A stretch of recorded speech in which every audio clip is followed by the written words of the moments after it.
Mr. Greedy by Roger Hargreaves. Mr. Greedy loved to eat. In fact, Mr. Greedy loved to eat, and the more he ate, the fatter he became. And the trouble was, the fatter he became, the more hungry he became. And the more hungry he became, the more he ate. And the more he ate, the fatter he became. And so it went on. Mr. Greedy lived in a house that looked rather like himself. It was a roly-poly sort of a house. One morning, Mr. Greedy awoke rather earlier than usual. He'd been dreaming about food, as usual, and that had made him wake up feeling hungry, as usual. So, Mr. Greedy got up, went downstairs, and ate the most enormous breakfast. This is what Mr. Greedy had for his breakfast.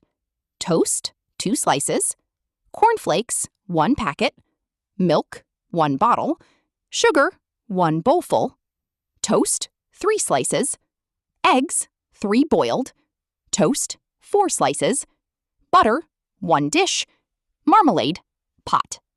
When he had finished his enormous breakfast, Mr. Greedy sat back in his chair, smiled a very satisfied smile, and thought, "That was a delicious breakfast," he thought to himself.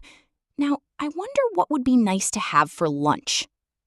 He decided in order to woke up an appetite for lunch, he would go for a long walk. That morning, Mr. Greedy walked and walked and walked. Then he discovered a cave. "That's funny," he thought. "I don't remember seeing that there before." Mr. Greedy, being a curious sort of a fellow, decided to explore. He entered the dark cave.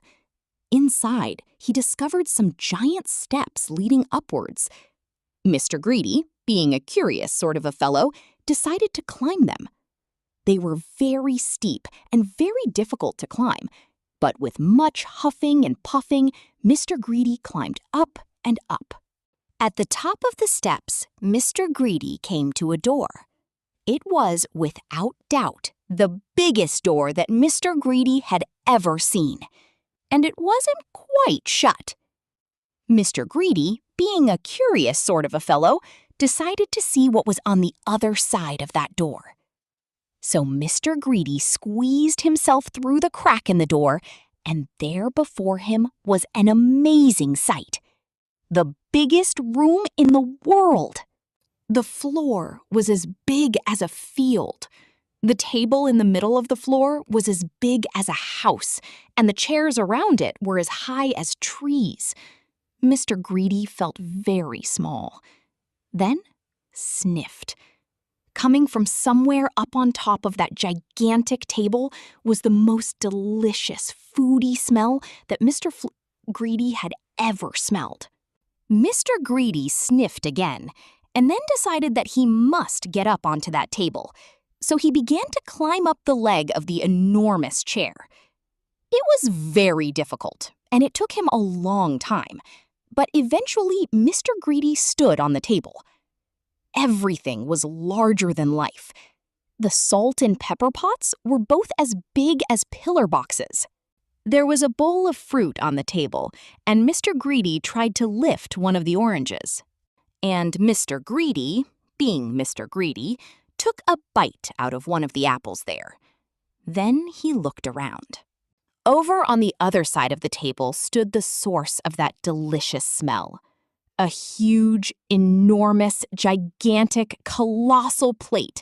And on the plate, huge, enormous, gigantic, colossal sausages the size of pillows, and huge, enormous, gigantic, colossal potatoes the size of beach balls, and huge, enormous, gigantic, colossal peas the size of cabbages. Mr. Greedy hurried across the table towards the plate and, being Mr. Greedy, began to eat. Suddenly, a shadow fell across the plate, and Mr. Greedy found himself being picked up by a giant hand and looking into eyes of a real live giant.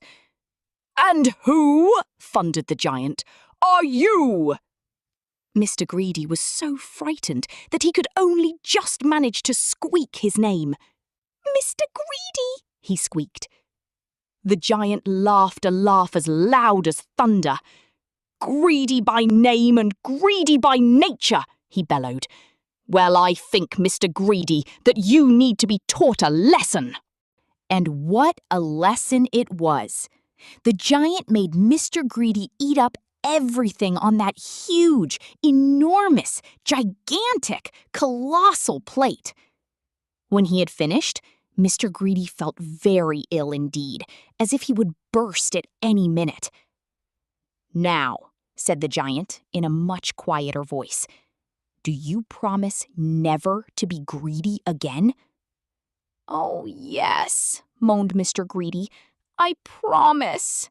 "Very well," said the giant. "Then I'll let you." Mr. Greedy climbed down from the table and went out through the door feeling very fat and extremely miserable. And do you know, from that day to this, Mr. Greedy has kept his promise. And do you know something else as well?